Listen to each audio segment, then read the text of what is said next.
Good afternoon and welcome to the first town hall by the Ocean Elders on the topic of seabed mining, an important new sector that it's important to understand. First, I hope that you're all staying well and safe during this COVID-19 situation. And the purpose of today's discussion is really to understand what's going on in the deep oceans and some of the other big topics that we'll be facing the next few weeks and months. Seabed mining is a topic that's been emerging for the last several years, and in less than 3 months' time, a body of the United Nations will be taking a vote at the end of July to decide on whether we should be allowing commercial scale seabed mining. Scientists around the world are concerned. If we just look at the scale of the machines that we're talking about, these are machines that you can see in green, the size of a human. These are machines that will be used to extract nodules at the bottom of the seabed, take out hydrothermal vents, which could be as large as 10-story buildings, where life was only just discovered 4 decades ago in 1977. So this will have very profound implications for the planet. Already an area, about 6%, the surface area of the moon has already been licensed to seabed mining companies. And over here, we see the sense of scale in the Pacific Ocean, on the left, Hawaii, on the right, the Mexican coast. So this is as wide as the continental US, where 30 contractors already have licenses and are awaiting this decision by the International Seabed Authority in 3 months' time. And the reason why we're starting with this region, which we call the Clarion-Clipperton zone, is because of the moral hazard that will be created around the world. We already see around the world countries like Papua New Guinea, Mexico, New Zealand, and across the Pacific, on the Western Pacific, in the Indian Ocean where the hydrothermal vents are, the North Atlantic and the South Atlantic just outside of Brazil. They're in the Cook Islands, as larger an area as the Clarion-Clipperton zones being considered for nodules. Again, in Scotland, where they've been dredging to create new wind farms using the same types of technology. So these technologies, we can now go down to the depth of the ocean, but should we be going down to the depth of the ocean? And in Japan and Namibia. So what we're seeing here is going to create important new precedents for the world. And there have been exaggerated claims made by some of the seabed mining companies and seabed mining industries that these minerals are essential in order to meet our commitments for the Paris Agreement and for climate change. And so these are minerals that are being demanded for consumer electronics and for electric vehicle batteries. And we'll be tackling that issue in subsequent webinars that Ocean Elders will be holding. So with that and that context, I'm delighted to welcome Liz Taylor and Dr. Sylvia Earle, who I'm sure most of you do not need an introduction to. And they are marine scientists who've been to some of the depths of the ocean around the world and seen and experienced what life is like deep at the bottom of the ocean. So first, welcome, both of you. Thank you. Great to be on board. Wonderful. Liz, Sylvia, perhaps you can start by just sharing with us what's it like at the bottom of the ocean? What is that experience like as you descend? How deep does it feel? And what do you see when you're down there? Well, it takes quite a few hours really to get down to some of these areas, particularly at the Clarion-Clipperton Ridge Zone. We can be doing descent from the time that we launched the ROV system. We're watching our video here of an expedition that we undertook in 2018 with the University of Hawaii and the ROV system Molokai, which can get down to a depth of 6,000 meters. And you can see this is an area that's just abundant in life. I'll let you talk further about some of these little guys we're seeing here. Most of what we're finding has not been seen by humans, at least. It's just almost a miracle that these things exist at all. We're experiencing this dive with you vicariously, looking at film, but to get in a little submarine and start in blue, clear water above where a lot of the action is with photosynthesis, where the little green guys generate oxygen and take up carbon. And here in the Clarion-Clipperton zone, it happens at the surface as well as in seeing at the great depths. There's life all the way down. That's the thing. Even in the deepest ocean, life occurs. It's dark down there, except for the lights of the Lulukai that you see illuminating the area. Well, here with very thoughtful, gentle movements to try to disturb the seafloor in the least way, to selectively sample some of the life there so we know who they are. We just don't know. Almost everything down there is being witnessed for the first time. There is the illusion that the deep sea is uniform, and what you find in one place, you'll find everywhere. Well, here, a brittle star is glommed onto a manganese nodule. These look like stones, like dead stones. The galloping sea urchin. Galloping sea urchin is right. He's Some great. things get up and move around, all right, but many of the others are just. So Sylvia, just on that, as we see, I mean, these creatures, when I look at this, how is this different from life on the surface? Because I imagine there's no oxygen, there's no light, there's no photosynthesis. So how is this different from what we see on the surface? There's oxygen, just not much of it. Free oxygen, that is. The vertebrates, such as this fish, gets oxygen from the seawater, but there isn't a lot as compared to what's at the surface. And the key factor is that there's no light except for bioluminescence.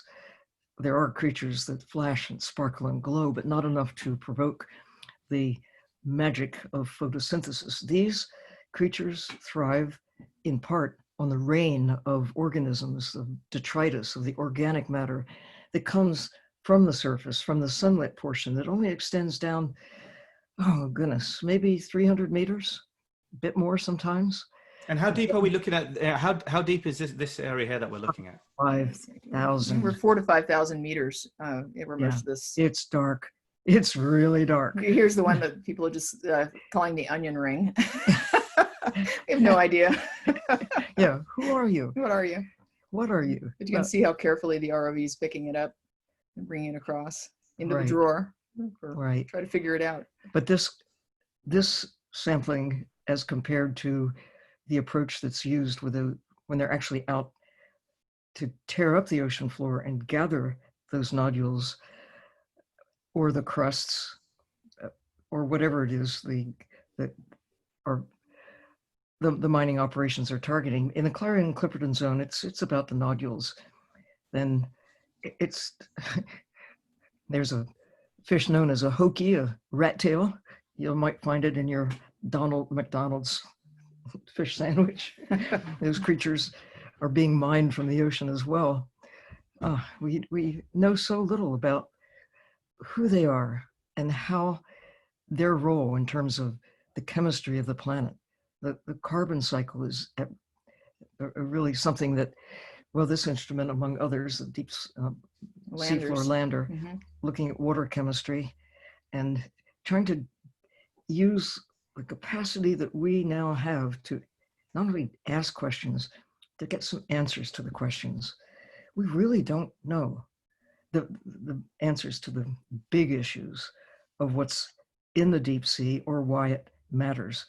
All we are looking at with the deep sea mining issue is looking at the metals, but the value of what's there, from the microbes to the sea cucumbers, through that dancing little urchin, they may be far more valuable, far more important than all of the metals that can be extracted from these things. You know, I think sometimes we're a bit like a Neanderthal who's come across a big computer.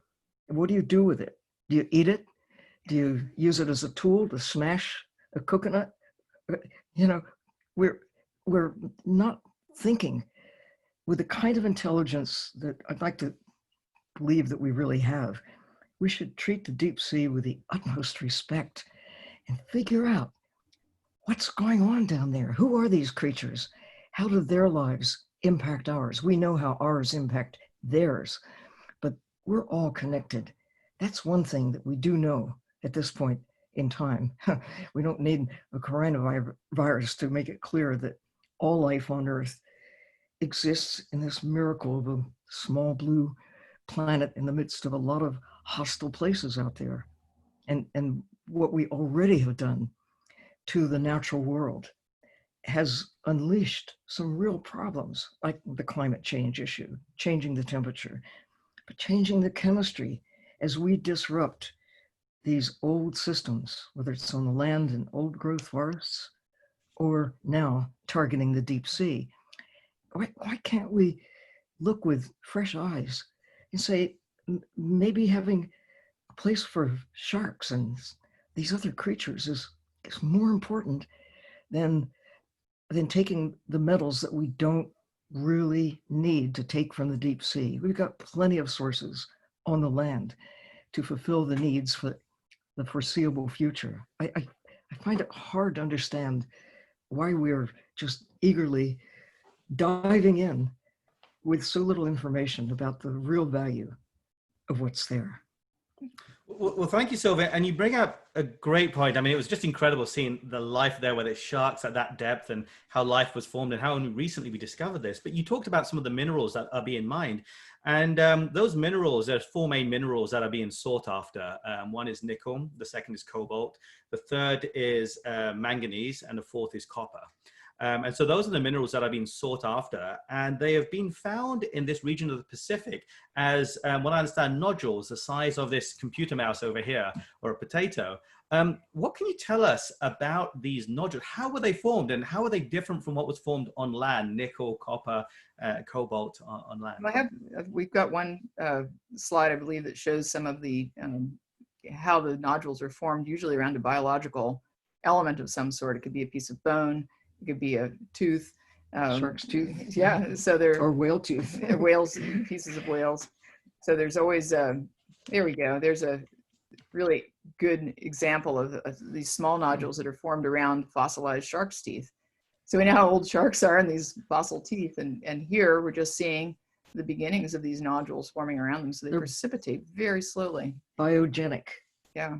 They're microbes, bacteria, archaea, the organisms that are responsible for taking the metals out of seawater. Mm-hmm. Seawater is a wonderful soup of ingredients. It's not just salt and water, but it takes this active precipitation by the action of the microbes. Wouldn't we like to know how they do it? And couldn't we harness their secrets if we don't just bulldoze our way through the ocean and disrupt the recipe that, if we're careful, if we're thoughtful? What else can we find down there? Certainly some of the microbes that have been found around the vents turned out to be useful in the current. Yeah, absolutely. Some of them have been used in the pandemic and medical research already. And we're seeing some of the ones even from like Yellowstone Park and now into the deep sea. For testing. But the microbial world is really so much more valuable to us in terms of what we can learn from it than basically how we can extract minerals from it. And the difference between mining on the land, where we have some very robust deposits already that could be extracted in a more mindful way, that are truly geologic in their formation versus biologic. Well, some of the formations that are now above ground were formed long ago. That's true. Yeah. Used to be covered in water. By the same process, some of the crusts, some of the vents. But there's so much we don't know, but we do know that on land, we have some control. Mm-hmm. In the deep sea, first of all, who's watching? How do you monitor? On land, you can fly over, you can use all sorts of techniques, and we can govern with laws. In the high seas, although in theory, there are supposed to be guidelines so that the environment does not suffer damage. How could you do what is being proposed and not suffer irreversible damage? It's a conundrum. I don't see how it's realistic. If you're not going to damage the environment, then you're not going to mine.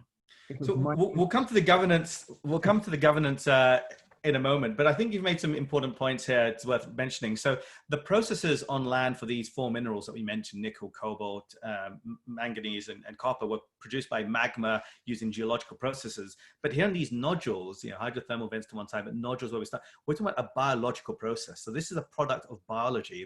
And it's a living habitat. And the thing about those nodules is they're still alive. They look dead. I mean, a coral reef, it looks like dead. Stony. Yeah. And in fact, the mineralized portion, of course, is not alive, but it's only there because of the microbial action. And one of these nodules the size of my fist would contain the entire history of humankind, that it might have formed around a shark's tooth. How long ago did our primate beginnings? Was it 2 million years ago? Or do you start merely 10,000 years ago when civilization began to come up? Whatever it is, these living rocks are not dead stones. They're living systems that form a habitat for a host of creatures that we're discovering anew for the first time.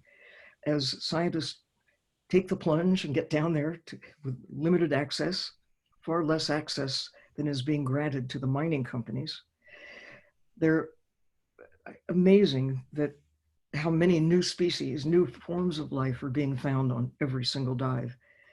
And it's not the same in this place as it is in this place over here. And the nodules are different too. The nodules are very different. During that same cruise, our team observed things like, megalodon teeth that were just starting to form crusts on them, a prehistoric whale fall, dead whale skeleton that's been on the bottom for thousands of years. Again, just forming the crusts on it just now. And the thing we really are concerned about, as you could see in the video, that most of these animals that are in this area are, they're bottom dwelling. They're not particularly fast. They kind of hang out in a particular area. And if you're coming through and you're creating this plume of sediment, either just from the action of a large mining vehicle going across bottom and either kind of trying to suck up the things or winnow them out of the sediment in some kind of collection method, and extracting them back to the surface, and then putting the sediment back over the side of the ship, it's creating this massive plume, and it doesn't just stay in one place. It's not as if you can just return it to the bottom. Yeah. So these are some important points. So we're saying, first of all, that the way that nodules are formed is very different from how minerals are formed on land. So maybe there should be different processes of regulation for that. And then second, we're now talking about the actual techniques that are being used to mine the minerals. So if one of the technical team could put the video on again that we started at the beginning, so we can talk through. And by the way, thank you for the questions. Those in the audience, please feed through your questions and comments. I will turn to those questions later on. I do want to tease a few more points out of Liz and Sylvia first. So Liz, you mentioned that the mining companies will be extracting these nodules. That they claim that only between 4 centimeters or 15 centimeters of the top sediment will be disturbed. They'll be extracting this up. And I imagine these nodules are heavier than water. So maybe just talk a little bit about what you understand about the mining process. And also you mentioned sediment plumes. Just maybe explain what are sediment plumes and why we should be concerned about those sediment plumes. So when we saw there in the video, just as the ROV was going along very carefully, I mean, this is a small ROV by, most standards. It's a science class system, but, it only weighs less than 2,000 pounds, and it goes down discreetly, picking up, if you could saw, picking up the specimens. But even that will create some plume of sediment in the water column. And during the transects, we come back some hours later, and it's still just kind of suspended there. It's a very low activity area in terms of what, the movement of the water when it comes through. But there are bottom currents that come through, and if you're taking the sediment, or maybe it's better equated to tailings from a mining operation, and putting them back over the side of the ship, then it's going to be distributed throughout the entire water column. So it's not just impacting and kind of burying animals that live on the bottom, but it's going to impact all the planktonic creatures, the drifters, all those other life forms in the water column as it's kind of going back towards the bottom. 5 miles of water. 5 miles of water, exactly. And that's a large impact. And then there's horizontal as well. Yeah. And so even if you have areas that are set aside as sort of no take zones or protected areas, there's nothing to say that a sediment plume won't sort of travel through those areas and also impact the animals that you're trying to protect in in an area that mined versus unmined, so to speak. The value here is in marketing. It's like selling shares in a treasure. That it's the money is to be made, and investors, whether they'll ever get a return is a question. First of all, the difficulty of operating is, it's still really a challenge. I've been following this since the late 1970s, when Howard Hughes was out there. True. It was Yeah. an effort to be a cover story for the lost submarine, the Russian submarine, and the US was actively trying to recover the submarine, but they needed a cover story, and the cover story was Howard Hughes and his Glomar Challenger out there. Glomar Explorer. Yeah. Glomar Explorer, going out to recover, and the cover story was manganese nodules are out there. Let's go get them. And it created this appetite, this belief that all you have to do is go down there and pluck them off the bottom. They're just sitting there. And if we don't get them, somebody else will. It's the high seas, after all. It's like the Wild West. And now the governance issue that I know you're going to deal with this in future webinars, but I mean, it's just frustrating to look from my perspective and see the incredible value of this intact old growth system that has never felt the bite of human activity before. Yes, there's a rain of stuff that we put in the ocean that's everywhere, plastic and junk, but we've never undertaken, have not been able to do so in our entire history, not in the history of the world. The first time that this deep sea system has been accessible. And so the first thing we want to do is tear it up, chew it up, and spit out a few minerals instead of looking at the intact wonder that this place is and thinking, how do we protect it? Our lives are dependent on the natural systems that hold the planet steady. And we've done a terrible job of protecting the land, and we haven't done a very good job of the ocean, but more of the ocean is intact now than any other place. Why would we do this when we don't have to? And so good reason. And we really don't have to. And one of the other infuriating things is to see that some of the technologies that have been developed for, say, oil and gas extraction, one of the ideas now as well, we don't need as much oil and gas because we're moving to electric vehicles. So let's repurpose some of those technologies for bringing up these nodules. But guess what? Oil and gas is naturally buoyant. It wants to come to the surface. But these are heavy. They don't want to come up a rise of pipe. They're living rocks. They're living rocks. So it's kind of crazy to think about how much energy are you going to expend in trying to suction these things up. Gravity's not on your side, and physics aren't on your side. It's not a reasonable approach. This was a big discussion at a conference that you attended in the UK. Right, a conference that was, a very pricey conference, so that scientists couldn't really afford to go, by the way. But in any event, it was a big discussion, is how can we apply, AI, how can we apply oil and gas technology the riser system. The riser systems which work very well for a naturally buoyant material like, oil that wants to come to the surface. Gas that wants to come to the surface and expands on the way up. But I mean, a living rock. It's going to take some energy. It's going to take a lot of energy, a lot more energy, really, than trying to extract oil or gas. And it's baffling.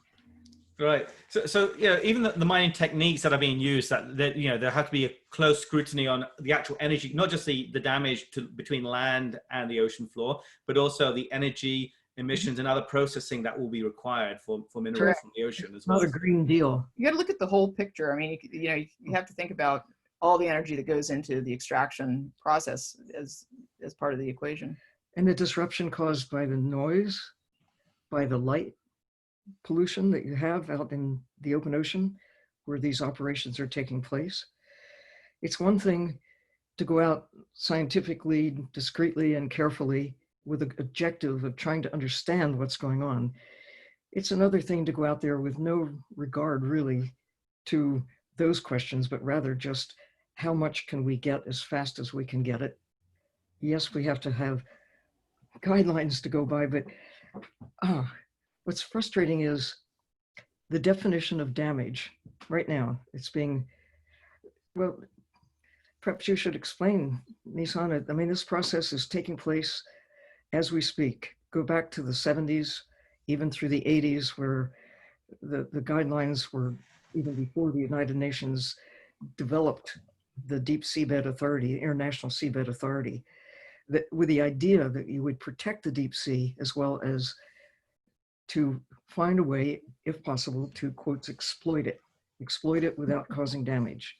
It's almost a contradiction in terms, the way we're currently going about. There may be ways to exploit the real value, understanding the living value, the value of the microbes that are there, the secrets that we might be able to extract from those sea cucumbers that some say, oh, they're just sea cucumbers down there. Well, but look at the diversity of them and how many different forms they take, and even finding animals that live symbiotically with them, in the gut system. And it's just remarkable when we actually have the opportunity to go down there and not just look at the animals on the seabed, but that whole host of life throughout the water column. I mean, it's just an amazing place. And can't we just hit the pause button? I'm among those who say, let's give it 10 years. Let's have a moratorium.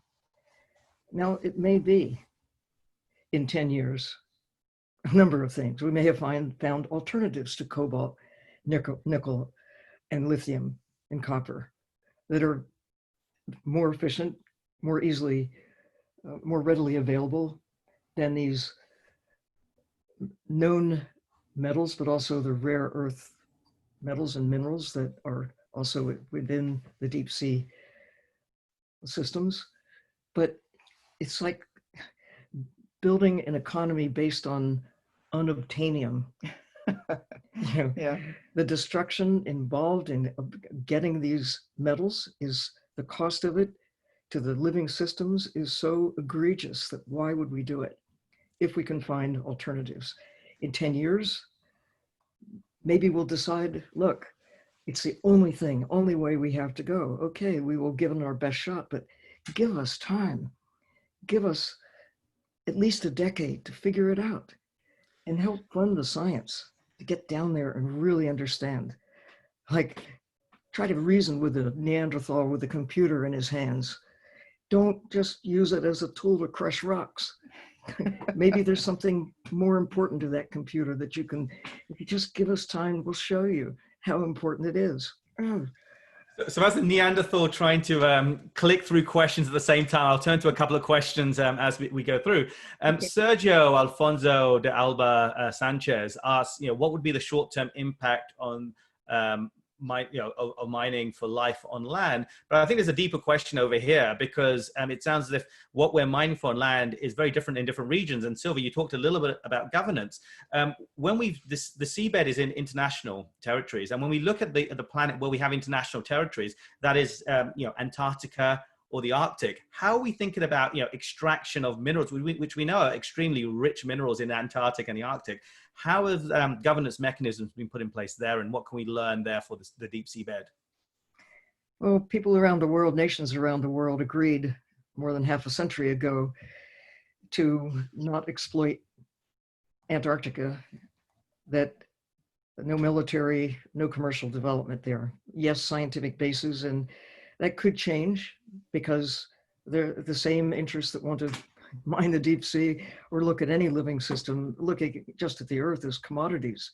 There are pressures against maintaining these areas. And frankly, the Arctic is not as well protected as Antarctica, but there is an area right at the top of the world that is also high seas. It's not as big as the continent of Antarctica, but nonetheless, it's a place where by mutual agreement, right now, there are some fishing constraints to not exploit the global commons at the top of the world. And right now, the United Nations is moving with policies. This year, 2020, was to be a big year for the ocean, and it will be, for establishing large protected areas in the high seas by mutual agreement under the United Nations governance. But the deep sea, when the law of the sea was crafted and the International Seabed Authority was developed, the idea that the sea floor, the bottom of the ocean, would be, again, the common heritage of humankind, but that it would be governed by this International Seabed Authority, would have the jurisdiction, the ability to allow leases and either for exploration and ultimately for mining.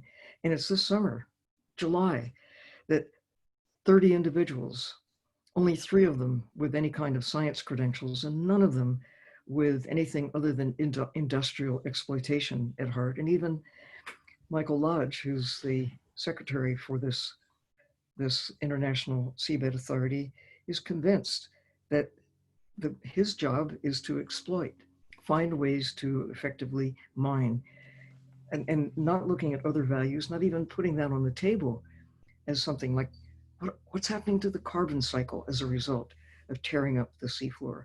How are these ancient systems, what are they doing? What's their role in holding the planet steady in terms of planetary chemistry? Those are the questions, among the questions that scientists are asking when we see these landers going down, looking at water chemistry, when you see the ROV down, who lives there? How do they live? Chemosynthesis, not photosynthesis, powers that system for the most part. And we're at a point in time when we have a choice. We have a choice now, but post-July, those choices might be limited. Very limited.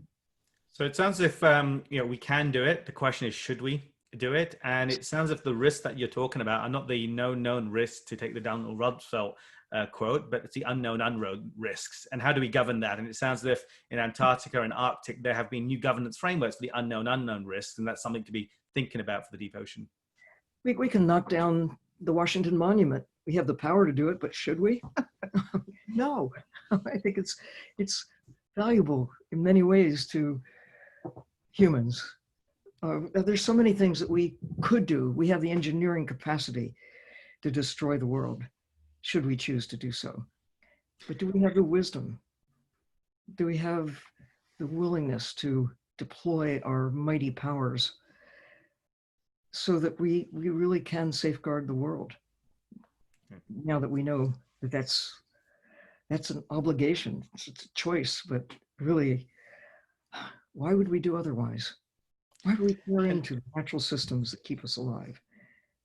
Absolutely. So I'm going to try and take a few more questions so that we can get through the audience as well. So Jared asks, what's your response to the deep sea mining companies who claim that the impact on biodiversity and climate is much lower in the ocean relative to terrestrial mining of the same minerals? Nonsense. Balderdash. Well, we don't have enough knowledge to make that kind of statement. I mean, we know enough to know that enough to know better, really. That the diversity is rich, and we've known since the 1960s that these deep sea systems are enormously rich. You just have to understand that the little guys count, and I'm not just talking about microbes, although certainly they do count. And finally, we've got a wake-up call of understanding that we have a biome that keeps us alive. Earth has a microbiome that keeps the whole planet alive. And the great majority of microbes and viruses and archaea are out there in the ocean. That's where 95% of the biosphere is. That's what keeps all of us alive. And everything on land really depends on a living, healthy ocean. It's getting that perspective and knowing that already we're seeing a decline in the ocean systems. Half the coral reefs gone in 50 years, 90% of many of the fish that we're gotten so good at extracting them. We need to get better at caring for them. Mm-hmm. And right across the board, it's the integrity of the natural systems that generate oxygen, take up carbon, drive planetary chemistry, keep us safe in a universe that is really unfriendly. And we have the knowledge of why it matters. What we have a hard time getting through our minds right now is just because these, quotes, resources are there, what's a resource today may not be so attractive tomorrow. There may be something that you kill in the process of getting what you think of as valuable today. And you'll look back and say, what were we thinking? We can look at the rainforests and think, why didn't we do a better job while there still was time to safeguard more of those precious areas that have the diversity of life equivalent to what you have in the ocean in some ways, but the ocean is more diverse than anything on the land. You know, all of the major divisions of life that we know about, of animal life, they're out there in the ocean. Only about half of them occur with all of the land put together. And even in the deep sea, where exploration as deep as we're now looking at for mining began seriously, evaluation of what lives in the mud, they found in a place you can embrace with your arms a dozen phyla of these categories of life. We're saying crustacea, annelids, bryozoa, pogonophorans, you name these weird and wonderful creatures that create the fabric of life upon which all of us are dependent for our existence. And so let's turn to that fabric of life question.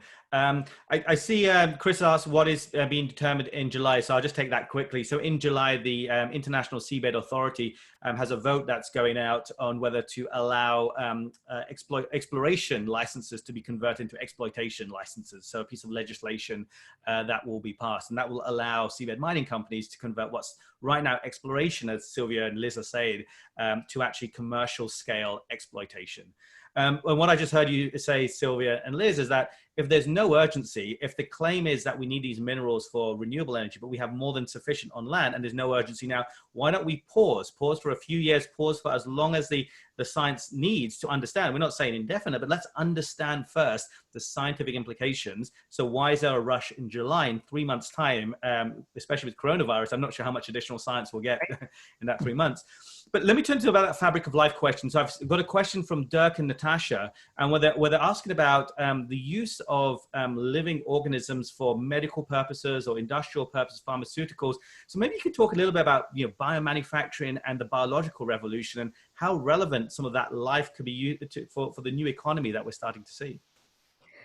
Well, that's where we're at right now, beginning to really appreciate the opportunity that is open to us, that we've just gradually begun to understand first of all, the importance of the microbiome in terms of the chemistry of the planet that keeps us alive. And it's in the last 50 years, largely, that this is beginning to be appreciated, not just by scientists, but the public at large.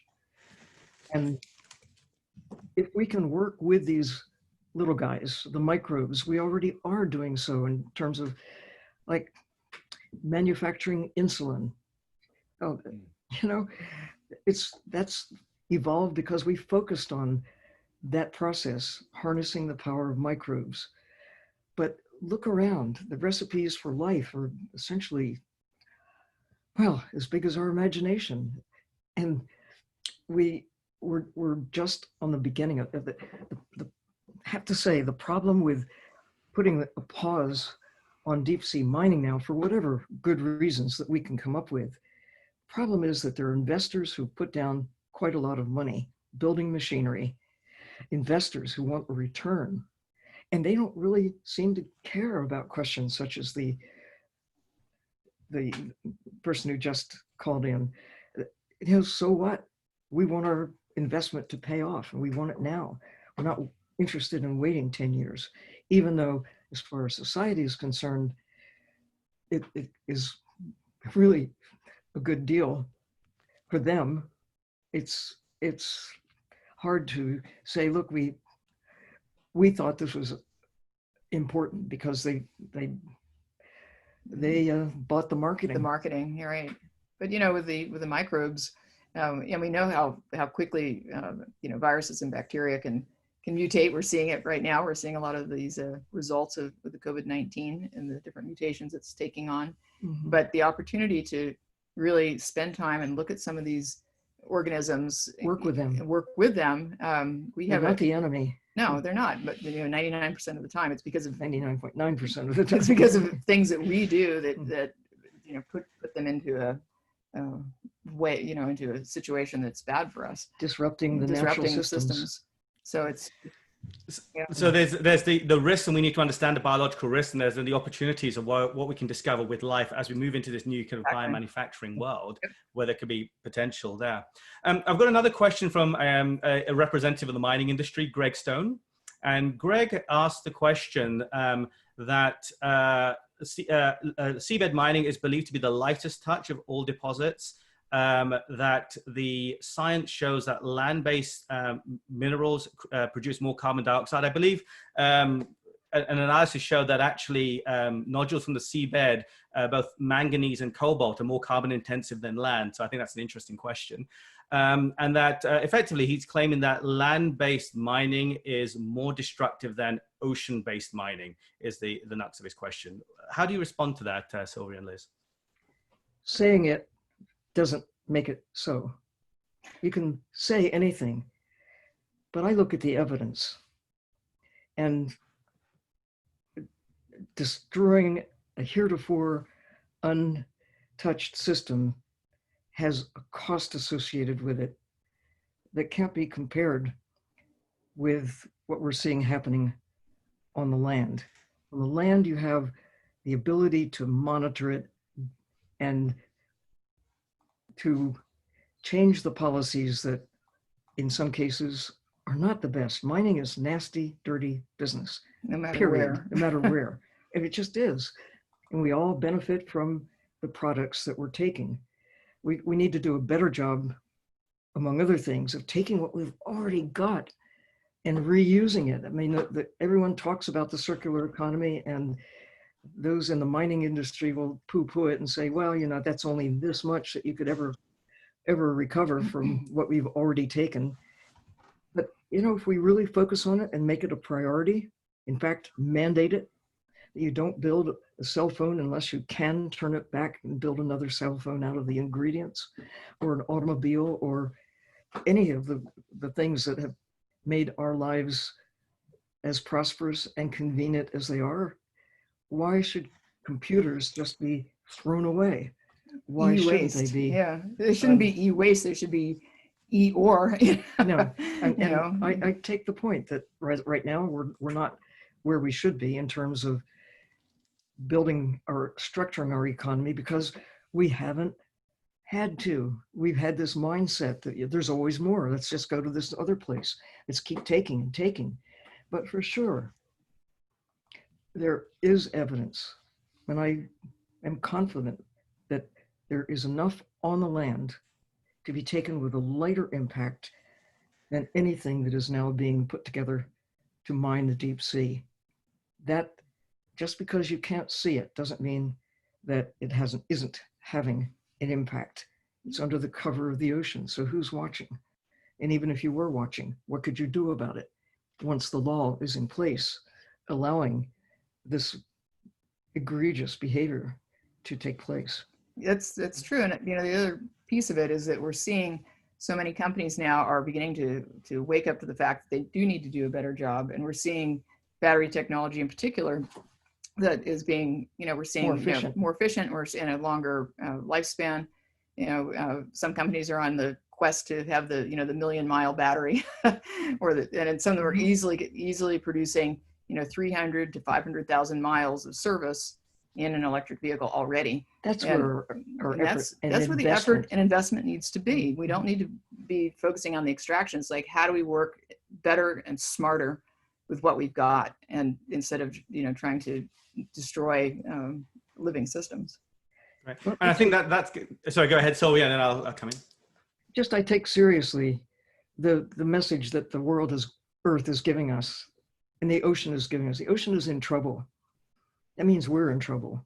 We should do everything we can to safeguard the systems that are intact, wherever they are, whether it's a healthy coral reef, a healthy seagrass meadow, or a healthy deep sea system. You have to make a really, you know, airtight case that this is crucial to the existence of humankind. To say, but actually, what we're saying is it's crucial to the existence of humankind that we safeguard the places that are intact, the last bit of old growth forest, wherever it exists. that should be our number one priority. Hold the planet steady. Don't degrade or destroy more than is absolutely essential. I don't see this as absolutely essential by any means. And so that's interesting. And, one of the points I just want to pick up that you said earlier is, just because you've said something doesn't mean it exists. So maybe you could just talk a little bit about how the scientific process works as leading scientists yourself. There's a lot of industry papers that are being put out, but how much industry or science has been peer reviewed? How much of the claims that are being made have really been transparently interrogated by world-class scientists like yourself? So maybe share a little bit about how science works, how your work validated, and what you'd like to see done with the claims being made by the seabed mining industry. Well, it's called marketing. Marketing. It's like selling the dream of get rich by mining the deep sea. And that's what some need to hear. They drink the Kool-Aid. They buy into the fantasy. There's great and you look at the pictures and it's seductive. You see these nodules on the sea floor, and the pitches, we just have to go down and lightly scoop them off the ocean floor, bring them back. And again, the pitches, they're just loaded with all of the vital metals as compared to what you see on land, where you get a fraction of what we promise that what you'll get out of the deep sea. Anyway, I'm a scientist. Show me the evidence. I see the claims, but I don't see the backing of those claims. It just is like a used car salesman. Believe me, it's what it is. No. So it sounds as if I've been watching this now, as I say, since, well, for 50 years, almost 40 years. And the message hasn't changed much. It's just that now we have technology that enables us for the first time, humans for the first time, to access the deep sea. Right, and we are seeing better access for scientists, but it's still extraordinarily limited and expensive. And if you look at, we know what it costs to mount a scientific expedition to go out just for a short period of time. It runs quickly, into the millions of dollars in ship time and personnel and equipment and so forth. So you really have to kind of think about where's all the money and the marketing stuff coming from the extraction side, and from investors who've been sold the dream. Yeah, and we need a lot more transparency and So we need transparency on the funding for the science and where that's gone and what the results. And we've seen this in previous industries in the past, but it sounds as if, and I see Greg asked if there could be an industry participation. I think what you're saying, Sylvia, is that we welcome, the industry to come on and we have a robust discussion to actually understand what those claims are and what the scientific backing should be. I'm getting reminded by the technical team that if any panelists or the audience wants to raise their hands, I think we can invite them in as well to ask questions. So please use the raise hand function and the technical team will help raise those questions. And so I think if we turn to a few more questions, I'm trying to see. Yes, the current, there's a question from Tasneem around the protection mechanism, the APEIs, which are these areas of protection. Do you believe that we have sufficient robustness around the areas, and especially when you look at the Indian Ocean and the Atlantic Ocean, the hydrothermal vents? And I understand that there are other treaties being negotiated at the moment. There's this big convention on biodiversity that was going to set targets for the next 10 years. And then there's a treaty on high seas biodiversity that was going to look at how we protect the deep ocean. So what is your sense right now with where the robustness of our environmental protection legislation is around seabed mining operations? Not good enough to protect the biodiversity that is there, because in fact, it's patchy. Every place is somewhat different from every other place. And yes, there's some species that are found over a wide area, but those that are home bodies stay in one place for their entire existence, The Indian Ocean around hydrothermal vents has a unique set of organisms from those in the Atlantic. There's some that are comparable in some ways, but they're different. I mean, they're distinctly different and different from those in the Pacific. The miracle is that there is any continuity at all, considering the distances involved, but mainly, you know, it's a question of why would we demonstrate the need? None of this is of the unscathed areas, the places that are still in good shape. Why would we presume that it's more important to tear them up for short-term use than to hold them in the bank and let them do what they've been doing for hundreds of millions of years, holding the planet steady?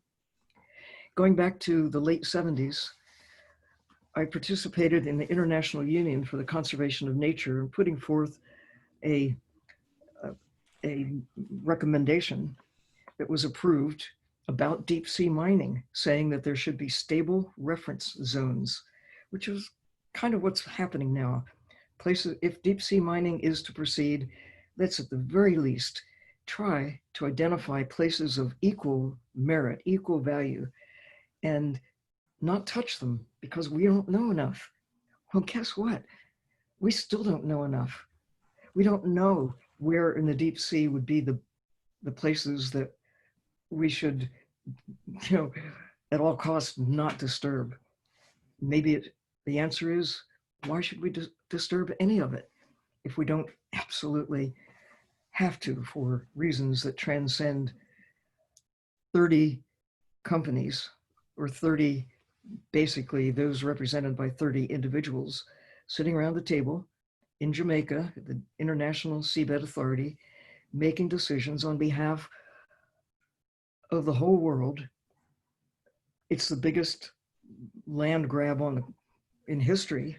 We're talking about basically half of the world being decided by 30 individuals that with policies that will endure beyond my lifetime, your lifetime, the lifetime of our kids. We have a chance right now to say, let's just stop. Just wait. We just give us a chance to think about the alternatives. Do we really need to dive into these heretofore untouched areas for short-term use that may just disappear in the next 10 years? And we can't put it back once it's gone. You know, and you know, before we completely run out of time, we should really talk further about you know, where we're going to be like in the next 30 years, and you know, this argument that's been coming along recently that if we have a moratorium right now, that there won't be any science happening out there, that like all the funding for science is tied to the industry. And that whole argument, and we just really need to kind of refocus attention on the need to fund exploration versus exploitation, and or so at least explore first. Well, exploration to just so we really can start to understand these systems and get a much better sense of the real value, the true value. Really put nature back on the balance sheet, or on the balance sheet for the first time. It really doesn't get to be at all. Yeah, so I'm just going to come in a little bit. So putting nature on the balance sheet, because I'm looking at time and I'm looking at the question. So, you know, to your point, Sylvia, these are the areas that have been earmarked. In red is, you know, the mining zones, the green are the protection areas. But when you look at the Atlantic or the Indian Ocean, we're effectively relying on industry self-regulation to determine those protection areas. And so I think the point you're making is how do we avoid those risks? Now, I've got a question about a moratorium over here. So you're asking about actions that can be taken. And Kate asked, what can we do to help demand a moratorium on seabed mining until the science sufficiently advances? What are your thoughts on that? I'm sorry, what was it? The question was, should we be considering a moratorium on commercial seabed mining? Yes. And what steps could any members of the audience take if that's a belief that you have, that we should be looking at a moratorium until science sufficiently advances? Yes, I mean, that's the plea, if you will, that I'm not alone in this. There's a large constituency out there. The Deep Sea Conservation Coalition, representing many thousands of individuals who are as concerned as am I and more, but who knows about this, Nishan? It's not headline news. It's beginning to seep into the mainstream media. The New York Times occasionally has a piece about it, but when I say half the world, I'm talking about the high seas generally. Within the high seas, those lease areas are enormous, as you point out. In the Clarion-Clipperton Zone, spreads across an area the size of this country, of the United States. These are not token areas, little places. They're enormous areas that are being targeted for exploitation. And who knows about it? And not only that, but it's really, it allows, or it's a mechanism that can allow a much larger country to come in and really exploit a small island nation. Really, Which is happening. And they're getting really control of those small island nations, and they really deserve their autonomy, and to really understand how valuable their resources are alive versus mined. That's within the exclusive economic zone of some of the small island countries. But they also have a voice in terms of the high seas. All of us do. But I mean, people, if they really understood that they have a vested interest in the high seas, in the area where the mining is taking place, that they might be upset, but all this is happening place in secret. Yeah. Very guarded, very skullduggery. Well, today's topic is about the science. We're running out of time. There's a lot of questions. Why don't I bring in Josh at this moment to talk how those who want to ask questions can get involved in further webinars, and we'll have opportunities in the future to talk to Sylvia and Liz. So Josh, can you join us please and share what the next steps will be for these seminars? Right. So thank you, everybody, for your involvement today. Dr. Sylvia, Earle, Liz Taylor, Nishan Degnarain, thanks so much for your time here. I'll bring this information back if you want to be able to reach out to find out more and involve yourself in these conversations. So thank you to all of our colleagues, the Deep Sea Conservation Coalition, SaveTheHighSeas.org, High Seas Alliance at highseasalliance.org. If you wish to donate or to help defend the deep ocean or learn more about seabed mining, please visit the websites above, or also, of course, mission-blue.org or seabedmining.org. And Ocean Elders providing channels through YouTube, on social, and through the website. For now, Nishan, I want to toss it back over to you so that we can have any final comments from you. Here we have our upcoming events that you can reference for our participants. Wonderful. Well, with that, we've covered a lot of ground, yeah, some of the takeaways for me is that we really need to think through the difference between land-based minerals and ocean-based minerals. It's clear from the science that we've heard from Sylvia and Liz that these are not the same minerals, these are not the same environmental landscape, so we need radically new governance frameworks. And if there is no urgency for this, as we're hearing from the science, what is the need for us to be rushing through and making rash decisions that will have a catastrophic impact? So I'm deeply grateful, Liz, Sylvia, for your time, for your insights. I want to leave the last words for you, Liz and Sylvia, for any last takeaways. Go. Well, I really encourage people to be more involved, to help support scientific exploration to these areas, and to really think about the benefits of preserving large intact ecosystems. Our lives depend on it. Right on. So, I mean, I get it about the pitch that we need these metals, these minerals for our cell phones, for our computers, the technology that enables us to have this conversation, among other things. But we should be smart enough to look for alternatives, look for other ways to get from where we are to a better place. Unobtainium is not the answer. But we've gotten ourselves into this mindset that we have to have more of what has gotten us to where we are. Well, there are limits. And look at the other values that transcend the short-term value of what those metals can bring to us. We need Like more conscious consumerism, not just rampant consumerism. to understand that Earth and the ocean in particular is in trouble. And so we're in trouble. We need to safeguard the ocean every way we can and find every way we can to not take more from the ocean, but rather to find a balance. Let's respect the ocean for what it gives us, most importantly, which is our existence. Right. Thank you, Liz. Thank you, Sylvia. With COVID-19 around the world, we hope that everybody listening continues to stay safe, and is, I think, nothing more important than reminding ourselves, or how profound our interaction is with this planet, and how little we know about this planet. So we should take precautions. With that, thank you.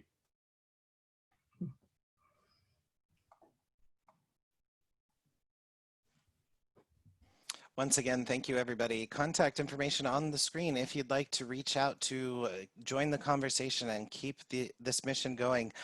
Dr. Sylvia Earle, Liz Taylor, Nishan Degnarain, thank you so much for your time today and holding these crucial conversations with us.